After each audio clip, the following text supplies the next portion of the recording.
We're live on Spiritual Psychics TV with Paul Bannister and his guests for Spiritual Talk.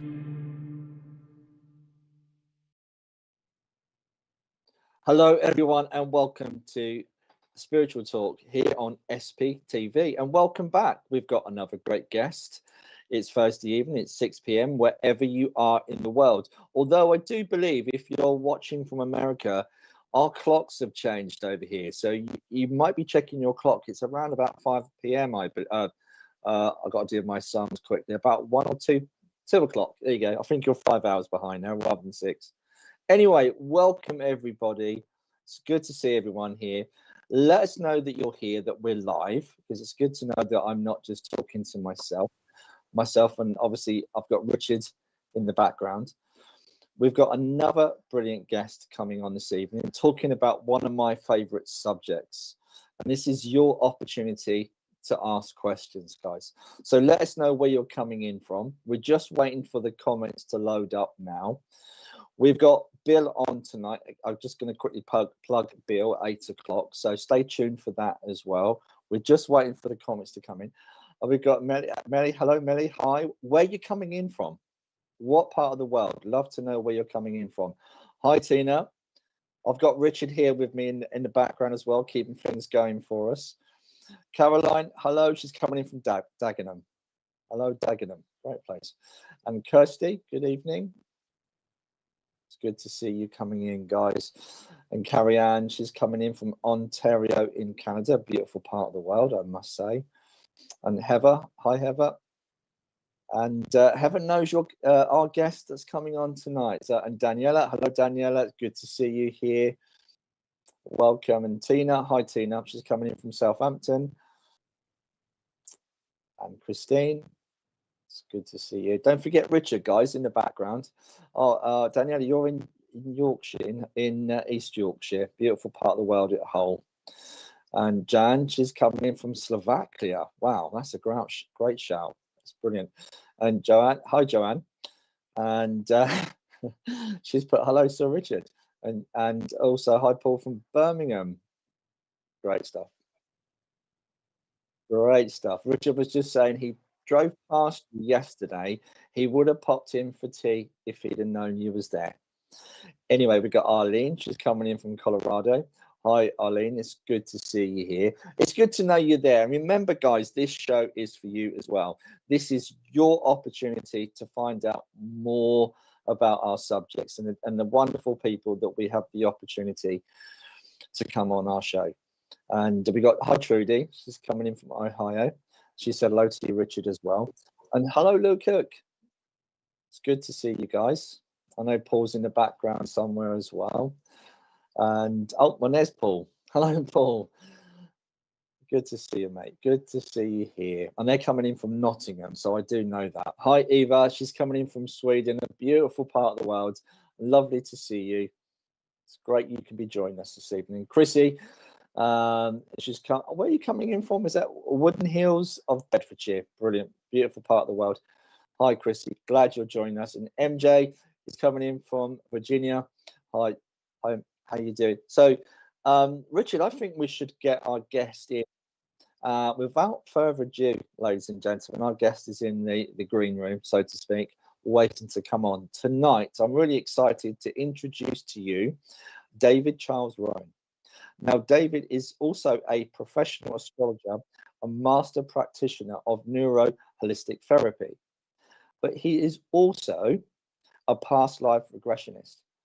And without further ado, I'm going to bring David in now to say hello to you all. And I'm going to give David the opportunity to say, well, to tell us a little bit more about your background. Hi, David. Hello. I wasn't sure if you was on or not. I can see you now. Yes, great. I'm here. Great stuff. Yeah, I have a Sorry. rather deep COVID voice at the moment, so yeah. Hopefully it will last through the show. Yeah, I just wanted to say thank you, because you're not well and you still agreed to come on tonight. So we really do appreciate the show on, as they say. So we really do appreciate you coming on. Now, can you give us a little bit of your background? Now, I know I've interviewed you before, and your, I don't want to say pedigree, but your achievements and your background is amazing. Can you give us a little bit about some of the things you've studied? Yes, yeah. I've been studying astrology and esoteric philosophy since about 1982. Yeah. And that led to me developing my own perspective of astrology. So I started to teach that in 1991. I've been teaching that for 32 years, I think it is. Wow. In the year 2002, there was the first master's degree course in astrology to be held on a British university soil for 400 years. So I managed to get onto that, and I got an MA from doing that. And then a few years later, I did an MSc in psychosocial studies, which introduced me to the field of affective neuroscience and interpersonal neurobiology. And that's an interest to me because in my very early days, when I was about 20, my mum had died about a year before. And my boss at work gave me a book called The Science of Scientific Self-Suggestion, this old 1960s kind of book on self-hypnosis. And I kind of played around with it a bit, and I thought, oh, this is fun. You can, do things with your brain. And I didn't know that I was autistic at that time. Okay. But I had this feeling that there was something I could do to myself to kind of build confidence and things like this. So I used to write little kind of scripts and things. And when I was 21, I think, 1982, I met some people who were involved in an esoteric group. And so I joined them and spent a lot of my 20s kind of learning about different strands of esoteric philosophy, a part of which was astrology and tarot and things, but also past life regression and the idea of reincarnation. In about 1993, I started doing astrology readings in 91, and I quickly realized that when you start talking to people about the depths of their lives, you need training to be able to deal with people who've had trauma. And when people who've experienced some of the most horrific things that humans can experience, it becomes frustrating if you can't help them, for them and for me. So I need training. Someone suggested I meet this chap who was teaching this eclectic mix of hypnotherapy and NLP in a field called psychobiology. And so that led to this kind of dual path, if you like, of being a therapist. So one of the things that you can find in astrological birth chart is the suggestion of certain dynamics that carry over from previous lives into this one. And of course, I don't just learn astrology, I explore it. So I want to know, if someone's going to tell me this symbol means something, how do you verify that? Yeah. So I got this book called The Reincarnation Workbook, and I was sitting around a friend's house. This must be about 1989. And they said, let's have a go. I said, yeah, all right. And they said, well, you've done a bit of hypnosis. You do it. Okay. So this guy called Gary, he went into this kind of relaxing state. And the next thing, he said, I can see trees. We went, oh, what else can you see? And he started to describe this forest that he was moving through. And he said that, I asked him, what's your name? He said, I don't know what you mean. He didn't have a name. He was just walking through a forest, this endless forest. And he said that he didn't encounter any humans at all. So we thought, imagine that. Yeah, we thought, wow, So for the last 33 years, I've been conducting past life regression workshop days where I teach people how to do past life regressions and how to return safely as well. And a part of that means I get people to do me. So for the last 30 years, I've been looking back, having snippets of insights into lots of different lives that I've led before. And it's one of the things I find, apart from the fact that the regressions themselves are utterly fascinating, is that there's a philosophical byproduct that comes from it. And that is, for example, one lady found that the person who's her father in this life has been her mum 3 lives previous. And she realized that there's like an affectional bond that grows between souls. And it's like a piece of elastic, and you might connect with someone in life number one, and not see them for 400 lifetimes, and then you reconnect again. And the context can change. So sometimes you might be brothers in arms, another time you might be uncle and niece, or twin sisters, or lovers, or friends, or whatever. But always there's a sense of deep recognition. How can you know someone so deeply when time-wise you haven't known them for very long at all, and yet you can have this really deep kind of sense of someone. And you can travel to work on the bus next to someone for 20 years, and after 20 years you still don't really know them. And sorry, Dave, there's so many questions off of that you've covered so much in such a short time. A couple of things that I wanted to look at then. So, I mean, I'm aware of this phrase called, oh gosh, my mind's gone blank. Hopefully I haven't got COVID, but what do they call it when they like a group soul thing? People stay within groups of souls that our loved ones, our closest and our dearest, we kind of reincarnate through time and space. We keep going together. Is there any truth in that? Well, I tend to think of the whole process, the whole phenomena of it. The only way I can explain it is it's a bit like Earth is a school for souls. Okay. There might be other schools, I wouldn't rule it out, but this is a particular place, and you can learn certain sentient experiences here. So it has unique character. Yeah. Right? Yeah. And to me, it seems quite natural that as well as coming into school, you'd have classmates. True. And so that's how that seems to me. I mean, I know that some people make a big issue of, I bet we've met in a previous life. Yeah. I think that's ordinary. I'd be surprised if I haven't met someone in a past life. Because to me, souls reconnecting is as ordinary as bumping into people on a busy Saturday in Oxford Street.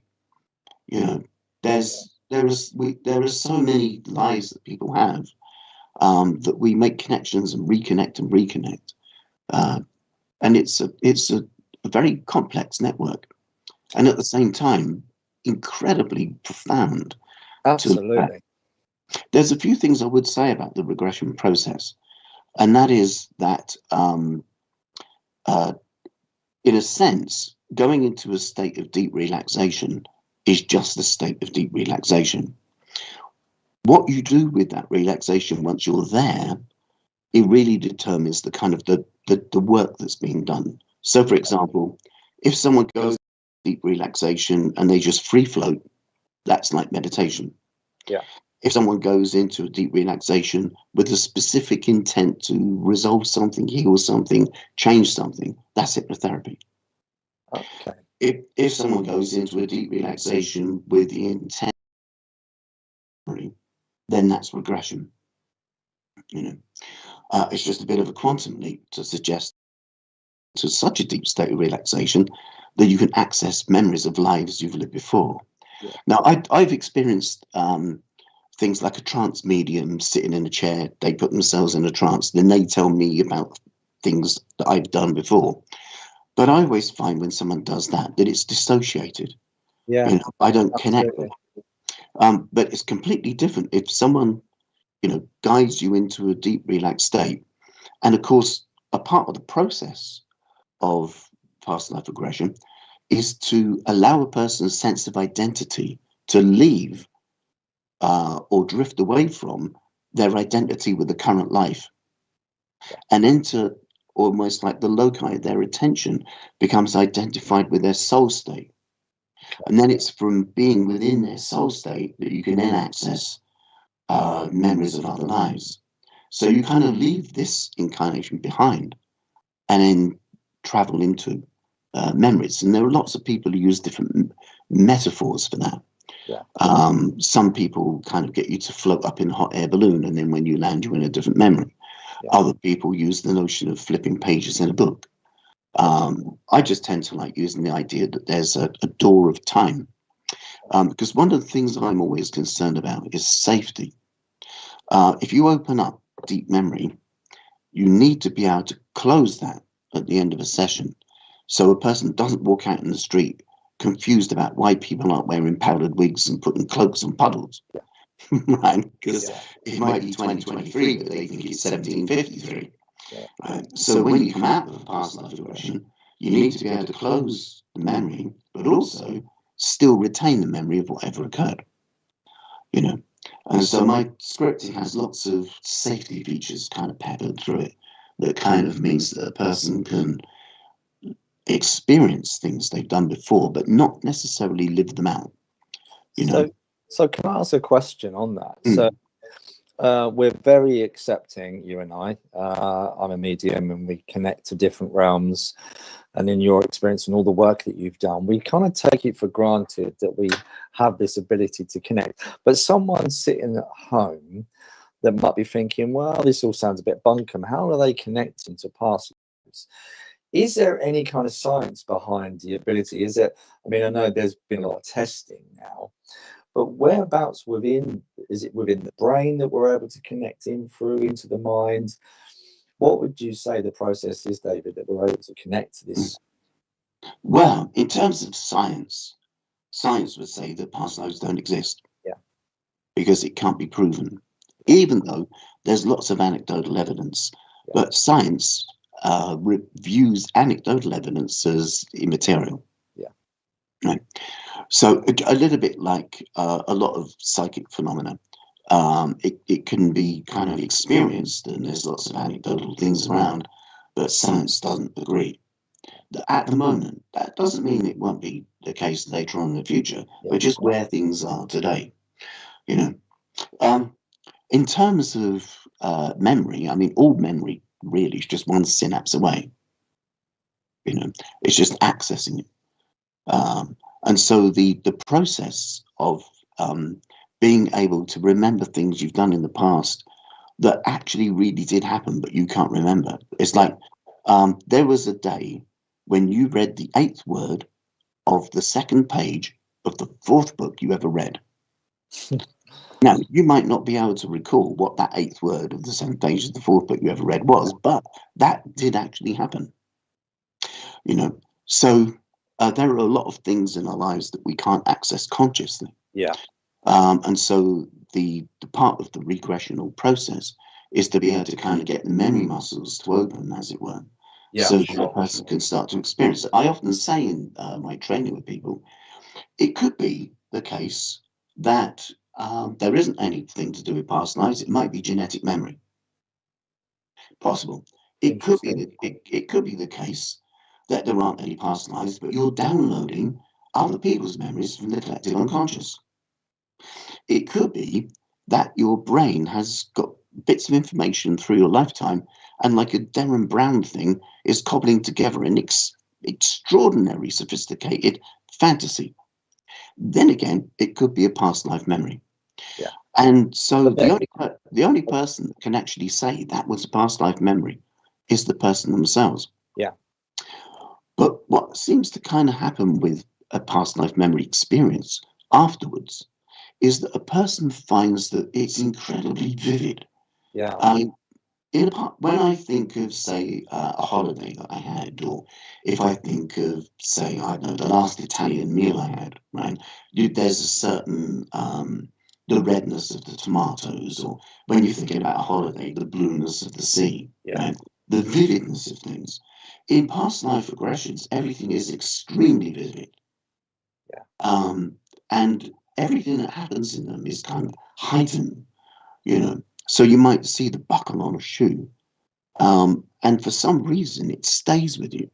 You know, I can remember all of the past life regressions I've had, and it's almost as if they're super realistic. Yeah. You know, and that's the thing that tells me they're different to conventional current life memories, or the kind of memories I have when I'm conscious. Yeah. So again, I've got loads of questions, but I want to come to Alison. Hi, Alison. She's asked a great question. Do we have the same amount of exit points in a past life as we do in our present life? That's a great question. I would say this: I don't know, largely because I don't know how many exit points we have. You see, what I do know is that I'm alive now in this incarnation, and I've made it to be in almost 62. But there have been loads of times when I've dashed across the road, I mean, loads of times when I've half slipped on the stairs. Yeah. You know? So if I added up all of the potential exit points Yeah. that I could have had, there's probably a good, more than 3 or 4, maybe 20, 30,000 exit points. There might even be an exit point for every day that you live. Yeah. So I don't know how many exit points we have. So therefore, it's impossible to state whether or not one life has more or less than others, other than the length of lifespan, perhaps. Yeah. I mean, my twin brother died when we were 4 days old. So I know it's possible to leave life at any time. It's a great question. Well, I wouldn't know how to calculate the quantity of exit points in any given lifespan. But that's more to do with the soul, wouldn't you say? The soul's understanding or knowledge of having that particular exit point, and that's something very personal to that soul. It's not something. Yeah, my mum had a series of strokes and heart attacks when I was young, and she was in a coma for 2 weeks. And when I was about 12, she told me about the experience she had in a coma. And she said that she didn't say who they were, but they gave her tests to perform. And she was given a choice whether or not to return as a disabled person or leave life then. Wow. And she chose to return as a disabled person to have as much time with looking after me as possible. They gave her tests. That's what she said. Yeah. I wonder whether she could determine whether she could bear that pain potentially and that frustration. Yeah, I don't know. She didn't elaborate anymore. And that conversation was a long time ago. It's about 1974. Yeah. Okay. Hi, Cindy. She's asked another great question. Which part of the brain decides deja vu or a past life memory, or which are past lives? Well, I think deja vu is a fascinating thing because I'm going to make it. Maybe I shouldn't assume. In astral projection theory, our sense of consciousness, the loci of our consciousness, leaves our physical body, and it goes onto or expresses itself or transitions into, first of all, the etheric plane, which is like the daydream state. Yeah. And then if we go into sleep, then it goes into the astral plane. Right? And it's said that in the astral planes, there are many, many layers, each one as much of a jump as sleepfulness to wakefulness.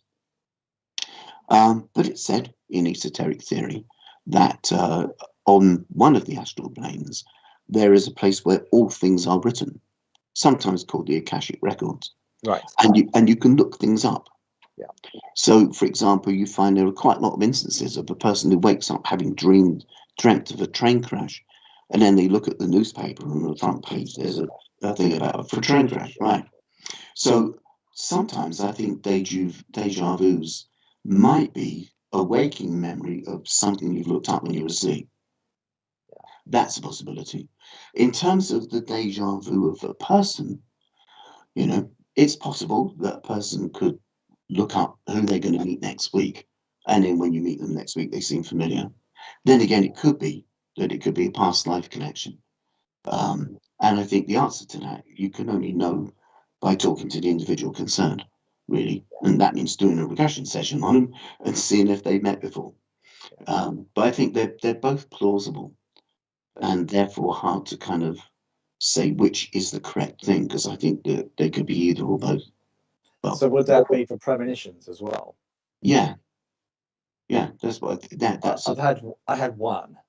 Mm-hmm. And the premonition I had was through a dream where a light aircraft went off, landed, but didn't land properly, ran off the runway, and it killed all 7 passengers. Can't remember if it was 7 or 9. Woke up next day, just a dream, strange dream, but just a dream. And then a week later, it's exactly what happened. Leeds airfield, a plane went off the runway, it was a crash, and 9 people died. It was too uncanny I couldn't work out why I even had that experience. Yeah, there's a friend of mine who's missed 3 serious accidents by having a feeling that he doesn't want to get in the car or go on the journey or whatever. And so I always pay attention if he says, actually, I don't feel like going. I'm like, I don't feel like going either. You know. I've just noticed Jan has asked a great question. Can you see that Jan's question? When I dream, hi Jan, my memories are very vivid. How can I differentiate that from past life regression? Can regression occur when dreaming? Oh, I think that hinges on the word regression. And what I mean by that is regression is a specific activity of a person being in conscious conversation. Yeah. So during a regression, as a regressionist perspective, my role is to talk to a person who essentially seems to go to sleep, right? But they're not asleep, because if they were asleep, they wouldn't hear a word I said. Okay. What's happening inside their brain is that their conscious mind goes all drifty, and I speak directly to their inner mind, unconscious, higher self, whatever you want to call it. Yeah. And I still have conversation with them, so they can hear what I'm saying and reply and say things to me, but they're also experiencing memories simultaneously. And that's the strange juxtaposition. I mean, if you could imagine right now that there was a disembodied voice suddenly said to you, "What are you doing?" You said, "Oh, I'm watching a man speaking on a screen." "What are you doing now?" I'm still watching the man." "What's happening now?" "I'm still watching the man." And that's what it's like in a regression, right? I think that when one sleeps and one goes out onto the astral plane, and if you take the notion that a dream is a memory of your astral journeys, right, it's possible, like I said, to go to any point in history. Because if Einstein tells us that time is relative to space, when we are in consciousness, we are in chronology. We're in space, height, breadth, width. So therefore, we are in time. You know, someone said to me, time is a man-made thing. So, well, if that's the case, why don't daffodils blossom all year round? Yeah. You know, somehow the daffodils know about this time thing as well.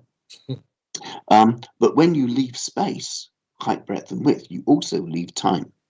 Yeah. So on the astral plane, you can experience the far distant future, going to the end of time itself. You can experience the far distant past to the beginning of time itself. And so it seems that quite a few people, if they need soothing, for example, they might, during their nightly journeys, revisit a life that they had where they found peace or solace or, you know, companionship, and then wake up with a memory of having been somewhere.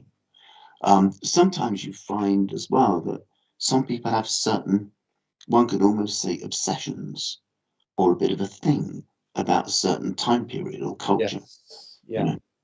So you can find someone who's about 8 years old who's utterly fascinated by Spitfires. You know, I knew someone who, when they were young, never liked to go anywhere near the cupboard under the stairs, and they never understood why. In a past life regression session, they were in a Holocaust situation, and then they remembered that the gas meter was under the stairs, and that's why they didn't like going anywhere near it. You know? So the same principle can be said when we dream of our loved ones. Are we going back into that time when we remember them, or are we actually connecting to our loved ones? Both. At either end. I think when lockdown happened,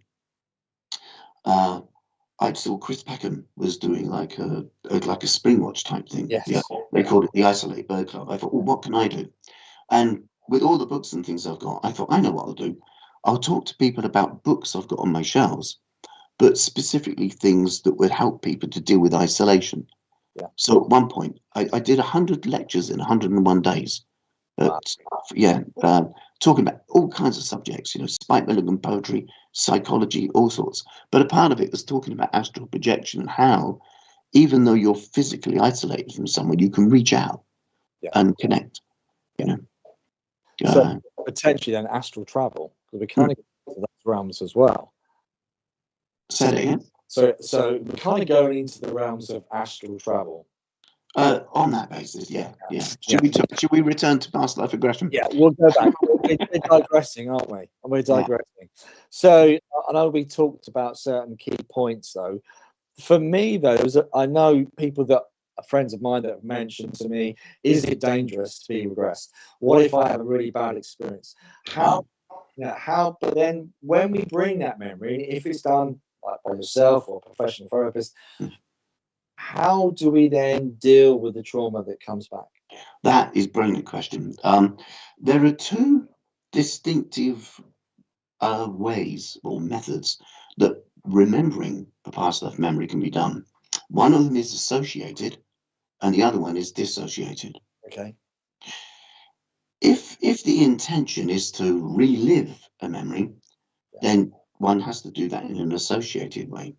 But if the intention is to merely have knowledge of something, then to do that in a dissociated way. So I always do things in a dissociated way. The reason is that I was talking to another therapist back in 1990, and she said that she always does things in a fully associated way, and her husband found himself up in the rigging of a ship during the Napoleonic Wars, and through a cannon blast fell into the water and started to drown. And so she went, da, da, da, da, come back now. And he opened his eyes and said, I can still see green. And it took about 4 or 5 goes to get him back. Yeah. Right. If you regress someone back to a point where they're giving birth, for example, they start screaming, they can't hear you say the word relax. Right? Yeah. So I always do things in a dissociated way, which means it's a bit like, imagine that you were in a room of light and there is a door, and the door is closed, and it's the door of memory. And everything you've ever experienced in your past is behind that door. And when you open the door and you see that there's a soft whirling white mist, the light of your room, your aura, carries with you. It shields you and it protects you. Right? So that you can see things, you might hear things, you might even smell things, but you won't necessarily feel them. And so that kind of aura shielding is something I set up as part of the past life regression process, so that when they begin to kind of travel through and experience memories, they can see things, maybe get information, but not necessarily fully feel it. Yeah. Because there's no need to do that. Yeah. You know, I would say though that I didn't participate in the making of a film called Schindler's List. I don't know anybody who participated in that, whether as they were behind the camera or in front of it. I don't have any kind of relatives that I'm aware of that were in that scenario. But when I watch that film, it's got nothing to do with me. It really affects me. So one of the things that I do when we come out of a memory, because essentially, you see, looking at past life memories means you're looking at previous deaths. You're looking at previous endings, because every life ends. And you know, sometimes people are bricked up in caves. Sometimes they're burnt at the stake. Sometimes they fall over. Sometimes they're eaten. Yeah. You know, I really don't like being eaten. I have to say, I've been eaten about 3 or 4 times, and it's horrible. the glee, it's the glee, you see. It's not just the fact you're being eaten and your life's ending, but they just the sheer joy in their face. Wow. It's just not fun. Yeah, sorry for those who are eating their dinner at this moment in time. Yes. So, yeah. Anyway, so part of the process, because a person's in soul state, if you like, during the regression process, before we bring them back fully, once the memory is ended, we can then discuss it while they're still in a soul state. So I asked them, would you be willing to let your conscious mind know the reason for accessing that memory? How can memory, knowledge of that past life memory, affect or serve a purpose or benefit your life now? Yeah. You know, because one of the things, you remember old-fashioned FM radios? If you go from one city to another, you could put it on auto search or station search, and it would just look for a thing. So instead of saying to somebody, go back to the 13th century, because they might not have been there, I always ask them to let their inner mind go to a memory that has some kind of pertinent connection or relationship with their current life or time frame, so that they find through the regression that what they're accessing is something that's got some kind of bearing or relevance to their current life, and there's a usefulness inside that. Okay. Lou's asked a great question. Could I get regressed even though I can't imagine the unable to meditate? Yeah, that's a very good question. There's a few ways that you can kind of figure out whether or not that would work. Have you ever been driving a car and along a motorway for a long period of time and momentarily forgotten where you are, or which is, have I passed my junction yet? I can't remember that.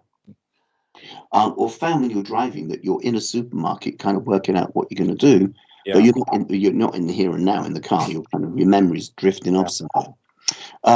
Another way to think about it is the next time you're in a room with people in it and there's a television on, just pull your attention away from the TV for a minute and look at the other people looking at it. Yeah. And they're transfixed on the screen. And so that lets you know that it's possible for those people to be able to dissociate from their current physical here and now and go into a different space. Some people aren't used to doing deep relaxation. It's a brand new thing for their physiology to do. And so I find that some people just becoming relaxed is enough. So for them, it might take more than one session before they actually get to the memories. Other people, you just start talking to them, they start telling you about memories before you've even got ready. You know, that can happen as well. That's amazing. And it varies. Over the last 33 years, there's been about 3 or 4 people who didn't get anything at all. Okay. That doesn't mean that they've never had a previous life. It doesn't mean that past lives don't exist. It could mean that a part of their karma, if you like, or their mission this time round, is to deal with the present and not have any access to the past. So they can't draw on their past life resources. Or could it be they're the first time here? Could well be.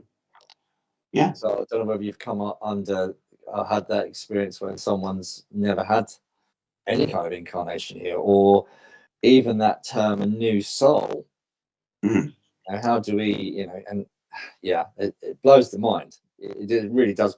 You know, sometimes it does take a leap of what we're even our belief system to understand this process. And in terms of reincarnation, though, David, do we come straight back into it when we die? Do we come straight back, or do we go to a place of rest or learning, or what do we do?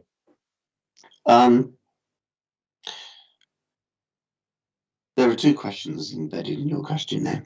One was about time, and the other one was about process. Yeah. In terms of time, as soon as you leave height, breadth, and width, you leave time. Yeah. Okay. So, from a soul's perspective, being in the afterlife, when you return and come back down to here, it could be 2 seconds since your death. Then again, it could be 2,000 years, because time is irrelevant once you leave this realm. In terms of process, I like the Egyptian version of what happens when we end life, and that is you go through a process of self-evaluation. So you're not judged by anything else, but your soul is weighed with your own guilt. Wow.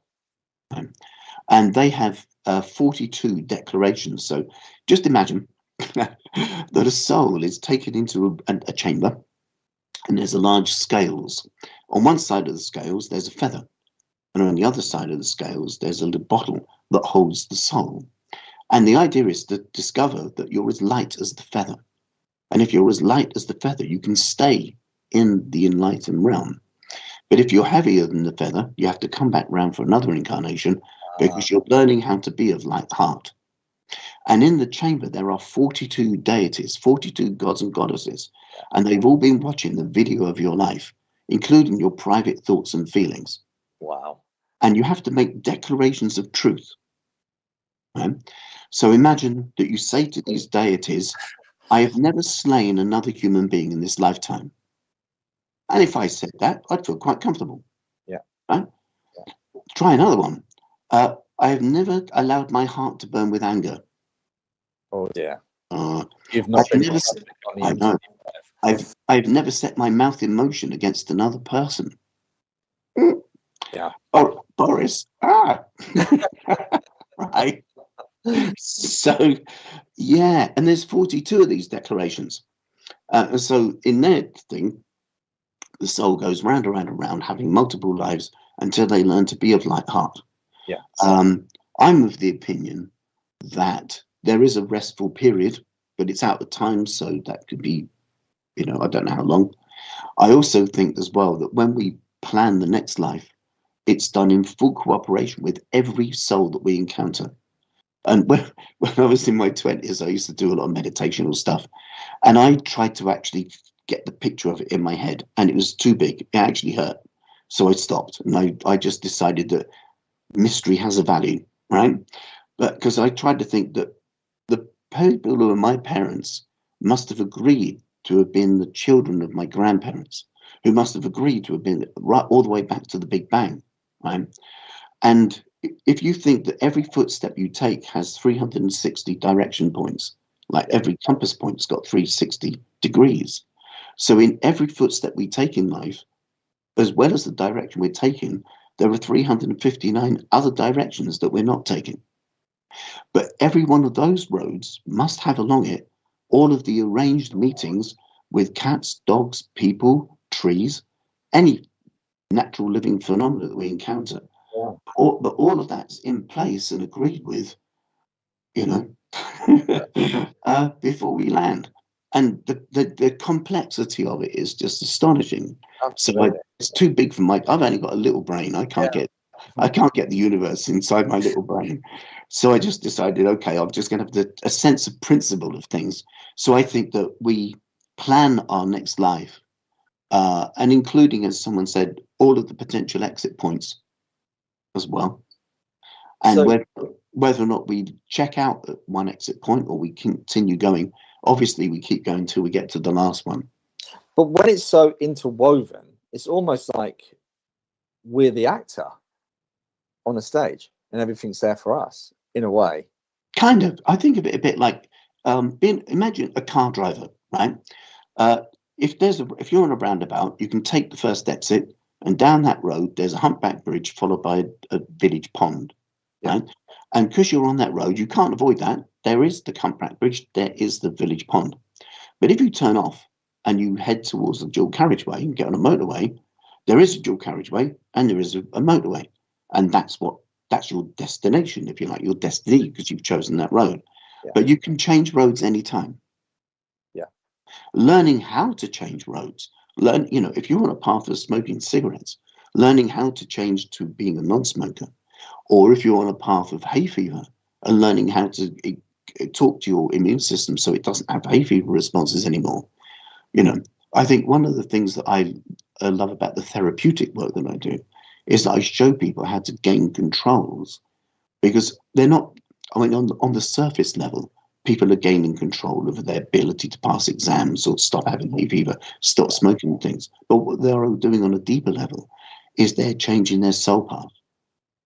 And that's a very profound thing to do with people. Such a profound thing to do. It is. Sorry, Richard, did you just say something? No, we're okay. Sorry, guys. I also want to. I like Jan's question. Yeah, I was just about to come to Jan's question. Hi, Jan. Thank you for this question. Can past life regression cause a longer term harm in certain circumstances? It pulls up a distressing memory. So imagine having a memory that you were Adolf Hitler, or even, I don't want to be too dramatic, but if somebody was, say, a Nazi camp guard. Okay, I didn't want to say that, but that came to mind. But or if someone was, a dastardly mill owner. Yeah. Right? Yeah. So now I would say one of the things I always talk to people about before we're doing a regression is the part of the philosophy of it, the nature of doing it. You see, I'm sure that we are nice, enlightened people, and we have a deep sense of compassion and care for others. Yeah. And we participate in a very beautiful human dynamic, which is altruism, the ability and desire to care for others without any direct reward for ourselves who are not related to us. Right? That's part of what's enabled humans to survive, is altruism. Yeah. But to get to the state of wanting to help others, even if you'd never met them before and they're a complete stranger to you, you've had to evolve into having that sort of wisdom, evolve into learning how to have that depth of care, not just for the ring parts not around yourself, but to extend your heart out beyond your skin. Which means, usually, you see, if someone's a nice person now, that's because they've gone through the slime. They've gone from savage to nice. So, imagine doing a present life regression, right? Imagine regressing back to before you could drive a car. Yeah. And you didn't even know how to drive a car. And there was a point in this life when you had absolutely no knowledge of what to do. Yeah. Right?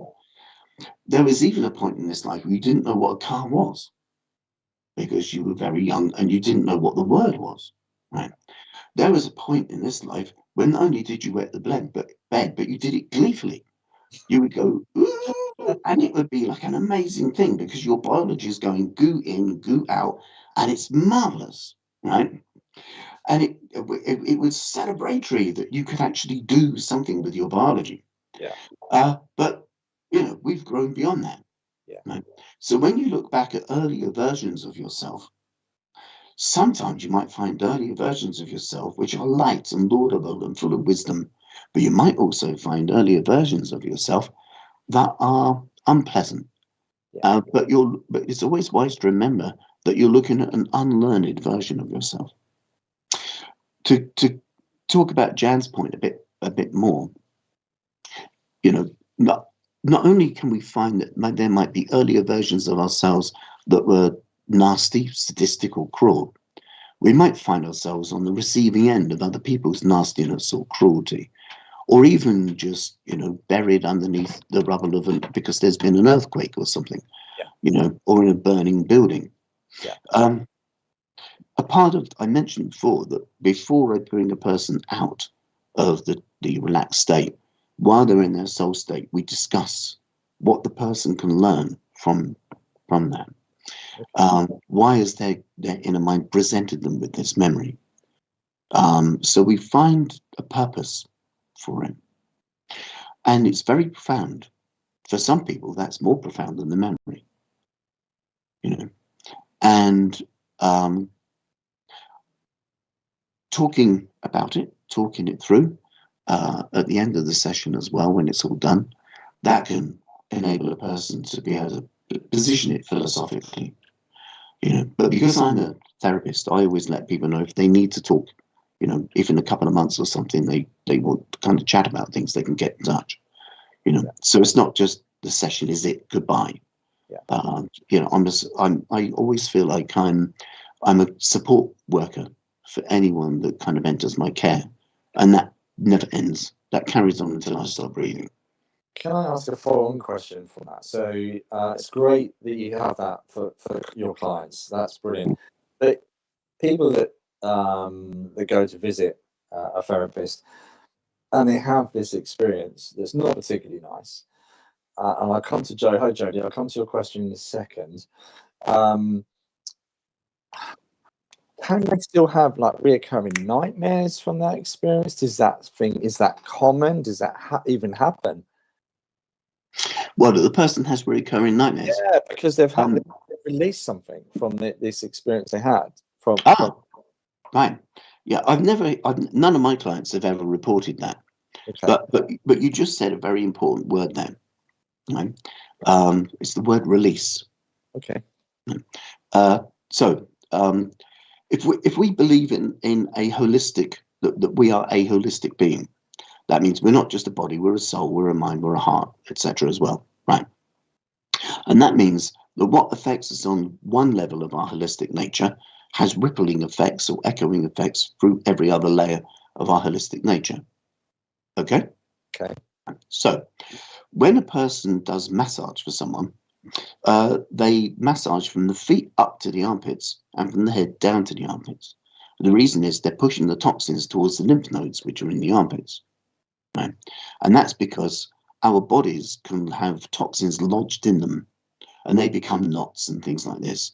And so it's not just freeing the knots in the system, they're also helping to drain the lymph system, which is discharging the stuff from the history. Okay, right. So if that happens on a physical level, that also happens on a psychological level. Makes sense. That we have things lodged in our past that need to be freed, but they're lodged and stuck. So when we spoke on the phone, I mentioned that there's a Greek myth which sums this up. Yes. So I'd like to just do please. that. It'll only take a minute or two. Right, you've probably heard of Hercules. Yeah. Did you know that that's not his original name? No. His original name was Heracles. Right. And he was the son of the goddess Hera. Right. So there's a goddess of wisdom called Hera, and she had a son, and his name was Heracles. But we use Hercules because that's the name we used to. Right? But her son was going to grow up to be a god. But she thought that he needed to kind of earn it a bit and value the position. Yeah. So she created 12 tasks or labors, each of one he had to complete successfully in order to enter into his rightful place of becoming a god. Yeah. So in the 8th labor of Hercules, he meets his mentor, his teacher, on the outside of a wooden blockade. And he's dressed in just a loincloth, and he's given a stick and a sword. And he has to go and seek and find and destroy the Hydra. The Hydra is a monster that lives in a swamp. It has 8 heads, each with a serpent on the end of each one. Its blood is poisonous, its breath is like acid. And his teacher says, remember, we rise by kneeling, we conquer by surrendering, and we gain by giving up. So he goes in through the gates into the land of the Hydra, and following the smell of the stench of the air, he finds his way, and before long, he's at the edge of the swamp. Yeah. Within seconds, this monster looms up, heads kind of bearing down on him. And just instinctively, he cuts one off with his sword. 3 more instantly grow in its place. And then he remembers the word of his teacher. So he knelt down by the edge of the swamp, grabbed hold of one of the heads, and then lifted the whole beast up into the air. When it was in the air, it just wilted and died. See, any magician knows that water flows, and all water flows to the sea. Mm-hmm. If you try to control it, you can direct the flow of the water. You know, you can irrigate your land on this side, you can irrigate the land on that side. But if you over control it and you block it, you dam it. Yeah. And when you dam water, it turns into a stagnant pond. Our emotions need to flow down to the sea. In the way that the ancient Greeks saw things, they saw water as representing the emotions. Yeah. And air represents communication and talking and things. See? Yeah. So if you've got a damned heart, if there are stagnant emotions in your heart, that's where the hydras live. Right. Because they live in the swamp. Yeah. When he lifted it up into the air, it was devoid from the water which supported it. And it just lost its power completely. Yeah. Yeah. In other words, we always feel good when we've aired a problem. Yeah, it's true. Right.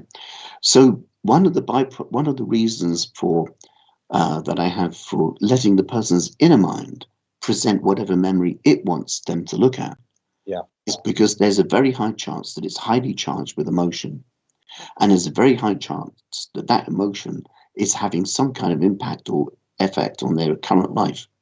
Yeah. And the very act of connecting with that brings it into the present moment. And because we're talking about it in the memory and we're talking about it afterwards, it airs it. Yeah. And that releases the emotive power on it. And so that acts as a cleansing process. Yeah. I love that.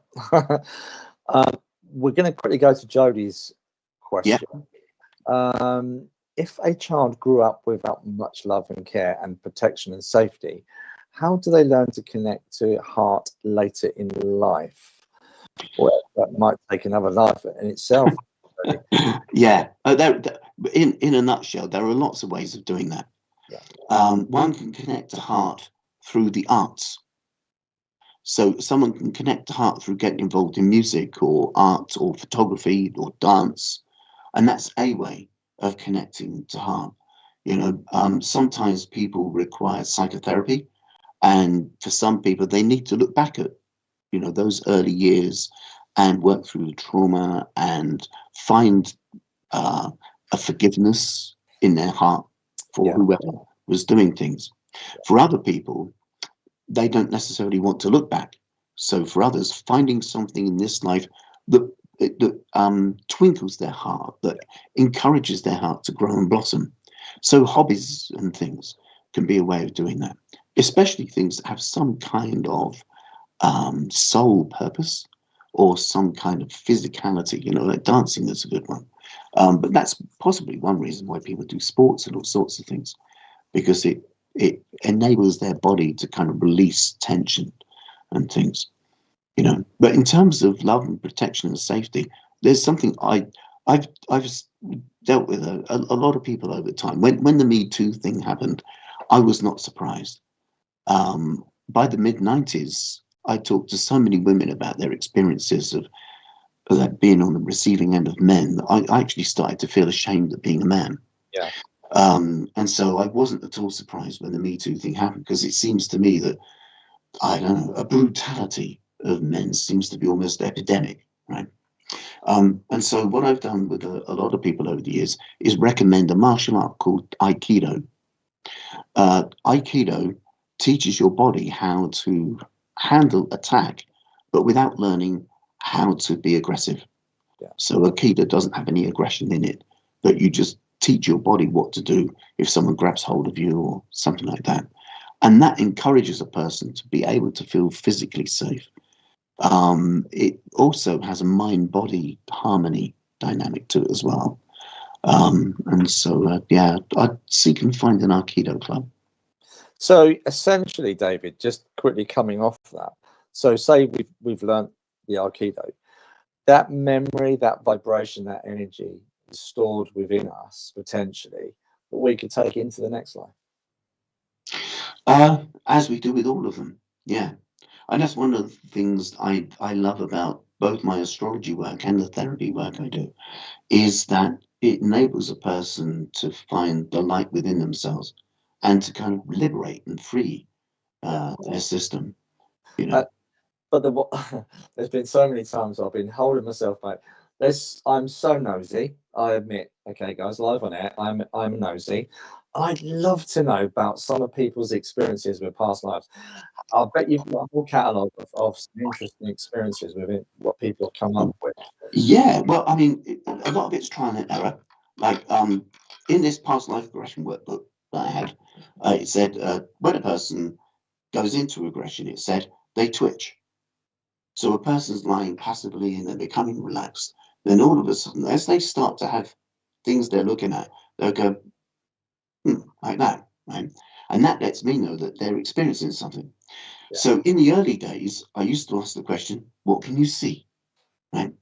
So there was this lady one time, she was relaxed, deeply relaxed. Suddenly her face twitched and she looked a bit concerned. So I said, "What can you see?" And she said, "Nothing." So I said, "Okay, continue waiting for something." And I thought that she was in that kind of limbo space of nothing's come up yet, right? And she kind of looked a bit uncomfortable again. So I said, "What can you see?" And she said, "Nothing."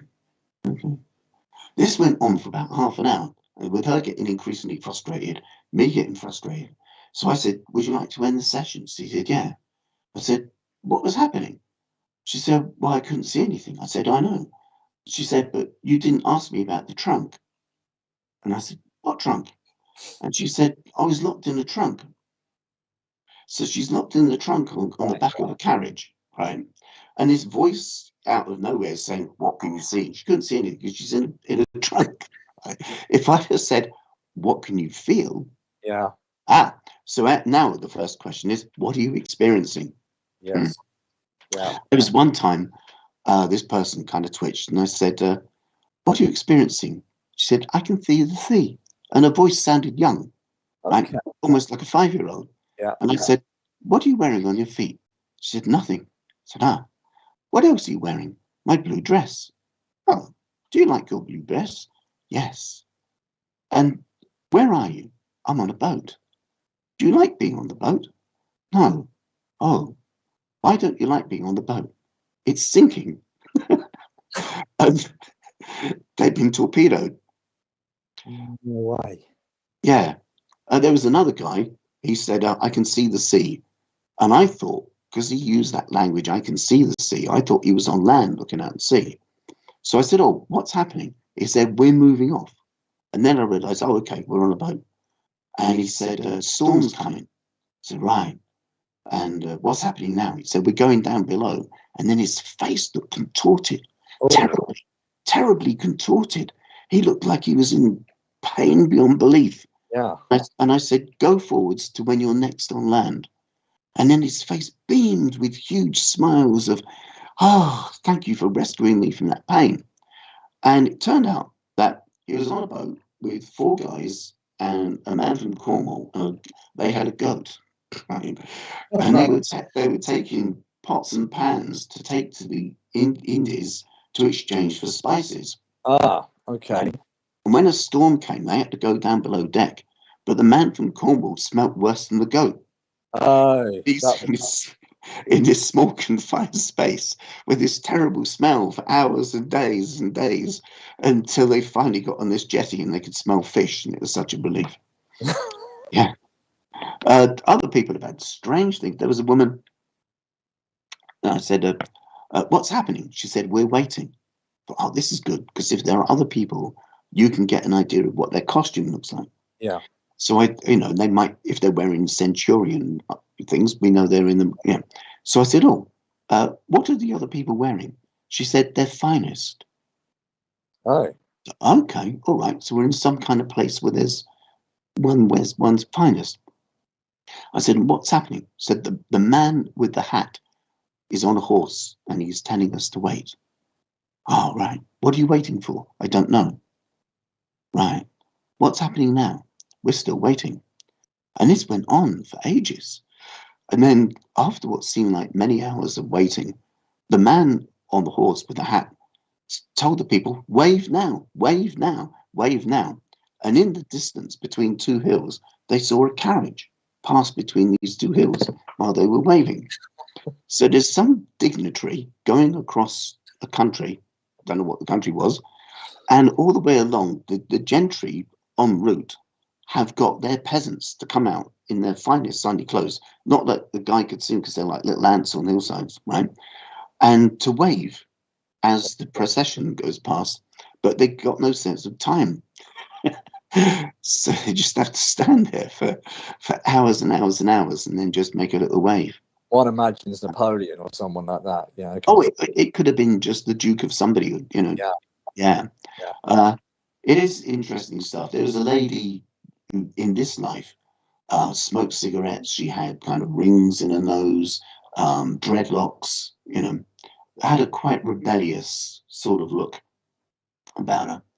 And she found in a previous life that she lived in a farm with 5 brothers. The parents had already died. There was a town nearby, but she never went there. She wasn't allowed. So she just worked on the farm. Okay. And one of the brothers became ill. So she had to accompany a different brother on a cart and go to a town. She said it was on the coast, to get a doctor. The look on her face when she saw the sea was incredible. But the brother parked this carriage outside this tavern. And until the doctor arrived, he went in the tavern, but she had to stay on the thing. And eventually the doctor came. And I thought, this is a chance to get some information, where are we and things. Yeah. So I said, "Tell me what the doctor says." And she said, "Well, he wouldn't speak to me." I said, "Oh, Why is that? I'm a woman. Right. When she came out of that, the difference that she had from feeling, not just like, you hear Jermaine Greer or feminists talk about, women being valued as being, they're 50% of the population, and yet they're being so kind of put down. But this woman actually felt it, what it was like centuries ago to be female, how irrelevant you were. And in this time round, she can smoke because she can, and she can have rings in her nose because she can, and she can have dreadlocks because she can, And you could see almost that this life, the way that she conducts herself, this life is a reaction to what was there. So, hi, I'm Jay. He's asked a question, but just one quick question. Can we come back as, like, I'm obviously a guy in this life, can I come back as a girl in the next? Yes, yeah. There's been quite a few people who have found themselves to be different genders. I've also done regressions for people who have found themselves to be what I can only describe as non-human.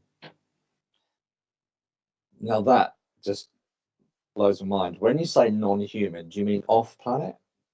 I don't know. All the UFOs out there, Well, see, I mean, what realm? I'm not sure. One person was saying, "We are lights. We are lights." Oh, wow. I said, "Are you male or female?" And they said, "I don't know what you mean." And they were lights. Their companions were lights, and they were whirling through foliage and then running underneath mushrooms. Wow. And the only conclusion we could form was that they were an elf. Elf or fairy, maybe? Yeah, Yeah. something like that. Oh, God. Another person was describing being by a river, and suddenly the river is above their head, and then next thing the river is below them, and then the next thing the river is to their right, and they were changing position in such an erratic way that we just thought she's a dragonfly.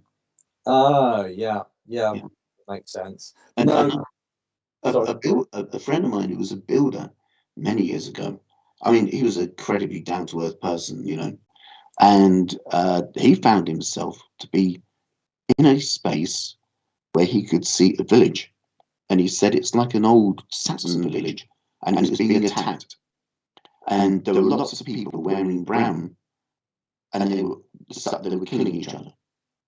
And I said, "What are you doing?" He said, "I'm walking over them." And when he came out of it, the only thing we can think of was that he was a bird, and to him, the flapping of your arms is what he would now think of as just walking. Yeah. If that makes sense, because he was in a different space. Because the Buddhists believe that we can become, or we are different species, and we work our way up. I'm not so sure that it's quite as linear as that. I mean, one person had a life where they were in a Greek classroom being taught about life and time and space. And I made notes of what they were saying. Wow. That was like I was in school as well, And then the next life,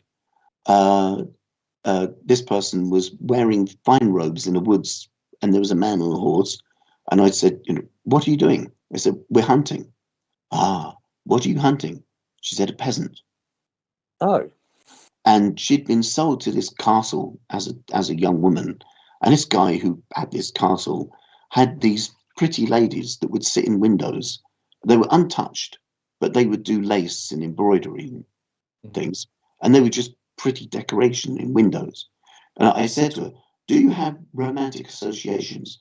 She said, "Certainly not," in this very hoity voice. Okay, all right, just asking, right? And every now and again, they would select a peasant who lived in the courtyard and give them half an hour head start, and then chase them down. And if they didn't catch them, they were banished forever. And that was their sport. Wow. But she went from a Greek classroom to that. Wow, that's a bit of a challenge.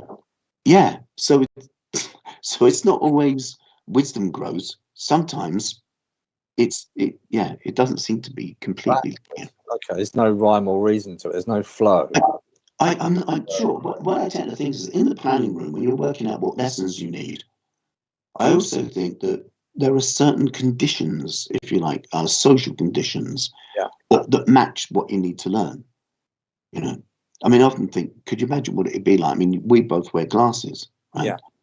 Could you imagine living on planet Earth when you see spectacles for the first ever time, and you think, what's on your face? Yeah. Is that, there was a time before chocolate. Well, imagine that. Yeah, indeed. And so there might be a set of things that a person needs to learn, and the best time period for that, or the best circumstance for that, is ancient Rome, or perhaps the 23rd century on a whatever starship. So I don't know. I don't necessarily think it has to be linear. I don't necessarily think that our wisdom grows in a linear way, but I think so if there's no time and space, we could actually be reborn in the future. Well, I've just tripped myself up there, because you kind of, because there'd be no time and space where you are in the first place.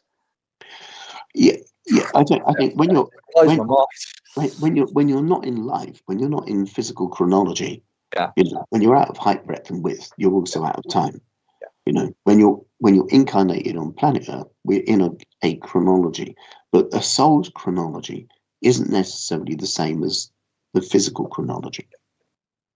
Yeah, I kind of realised what I said as I said it. Oh my gosh. What about lives? Any memories of between lives, David? Anybody ever mentioned that experience? Not yet. I mean, I've read books on that, but I haven't experienced anything like that. Apart from one individual in this life, I've asked people if you find, when you get to if you get to a death moment, do you want to see what's next? And about 50% of people say yeah, but then when they're in the moment and I ask, do you want to see what's next? They say no, because they're experiencing, if you like, the fearful narrative of the context. One person said yeah, and she became a man who was in a wooden house shooting at people with a pistol, who were also shooting at him. And some other people stormed this little wooden shack, and the next thing, there was a bash on the head, and then everything went cold, then everything went warm, and she found herself floating, but instead of floating towards a point of light, it was floating towards the sound of a bell, which I thought was very interesting. And we just waited to see where this would go. And before she reached whatever this was, she said, I want to come back out. But it's always a person's, it's their story, if you like, it's their journey. So if a person ever gets to a challenging moment, like, getting onto a truck or something, and you kind of instinctively, this is going to go to a difficult space, I always ask them, would you like to continue this memory? Would you like to end the session? Because it's their experience, And so even if a person's experiencing something torturous, I keep asking them, do you want to continue with this? So they know that there's a get out if they need to. I have been regressed, and I have seen myself how I passed. That was particularly difficult, but the ironic thing was I used to suffer with the tight chest. This went on into late teens, into my early 20s, and I was regressed in my early 30s. And the doctors just said, oh, you got hay fever. They couldn't actually pinpoint it. Then I had this regression session where to cut a long story short, I was in the Navy back in the old days, and they used to keep barrels of tar below deck to keep the decks waterproof, and the barrel of tar fell onto my chest and burnt through, and that's how I passed into spirit. But and I just remember from that moment never having a tight chest again. Right. It burnt through my chest as it fell onto me, burnt from my chest and my lungs, but never having a tight. I'm like, is this a coincidence? I've never. I was like letting go of weight. That's the only way I can express it. Yeah.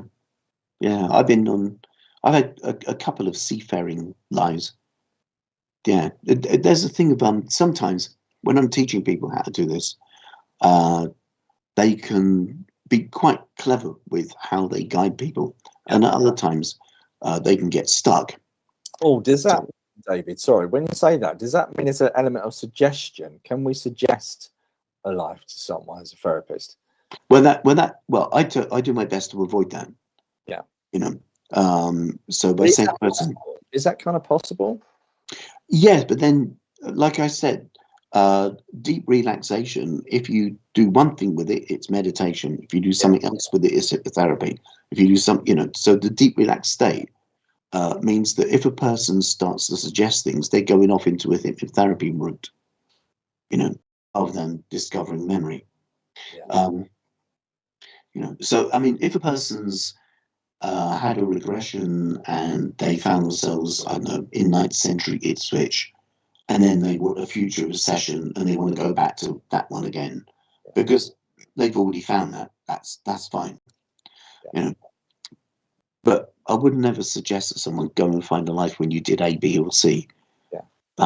Because that's me trying to direct what they get. So there is a natural sequence, or there's a natural. Do we go to the life that we feel most that we suffered, or that needs a healing process? Not necessarily, because sometimes a powerful feeling can be joy. Yeah. Okay.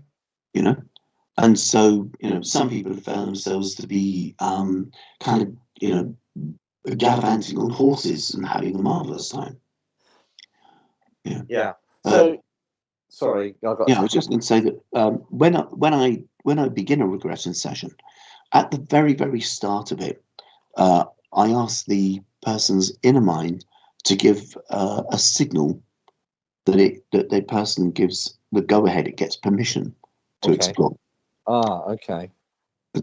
And so sometimes that isn't given, which means we have to abandon session.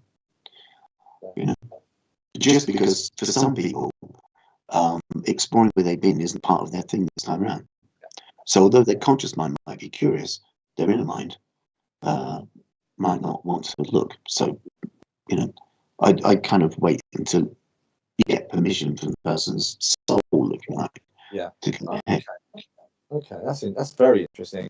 And in terms of now, I mean, to have a regression session and to lift some of the negative and experience some of the positive, how can it? What is its potential for us in this life if we choose to have that experience? Well, I mean, for one thing, you can find that you can access resources you didn't know that you could do before. That's interesting. Like for example, one person finding out that they had a life as an artist where they didn't value their work, but other people did.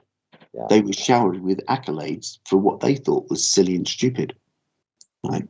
Okay. And then this time round, they would put lots of effort into certain creative outputs which didn't really go far. But the things that they thought were just trivial, loads of people kind of thought this is amazing. Yeah. And they could never understand, why their complex poetry was never enjoyed, but their simple little rhymes were. And then all of a sudden they connect with this previous version of themselves where the artist didn't value his own work. And now suddenly they could value their own work. Yeah. So it's almost like reconnecting with parts of ourselves that we might have kind of forgotten about or lost sight of. And that it's not just intense therapeutic trauma release. We can also access parts of ourselves that we might not have forgotten about or thought about for a while. Yeah, absolutely. Jan's asked a great question. Sorry, guys, I've been so indulgent with David. I'm so sorry, David. I've missed a couple of questions, but Jan's asked a great one. What about quantum physics? Could it all be parallel universe? I would love to be able to answer that, but I'm not a quantum physicist. I don't know enough about quantum physics to be able to. I did read somewhere that there is that the whole parallel universe within the science community that's kind of struggling with that idea at the moment. Well, I mean, I could understand parallel universes from the perspective of different astral planes. Yeah. So yes, when you say could it all be, I'm not sure what the it all is. But in terms of, like I said, about past life memories, Could it be that that we create our future from this moment? So therefore, the past isn't relevant. Jan, is that what you mean? So a bit like the wave and the particle. You have the thought, then you have the process, if that makes sense. So you have the particle, then the wave. But if you turn it the other way around, you then change your reality. Does that make sense? You're actually affecting your past for your future. I mean, I've heard that been said before, and that's quite a difficult concept to understand. Well, a neuroscience perspective of consciousness, or one of the academic neuroscience definitions of consciousness, is a creature that has self-awareness in the present, has access to an autobiographical memory of history, and can also have a trajectory of anticipated future.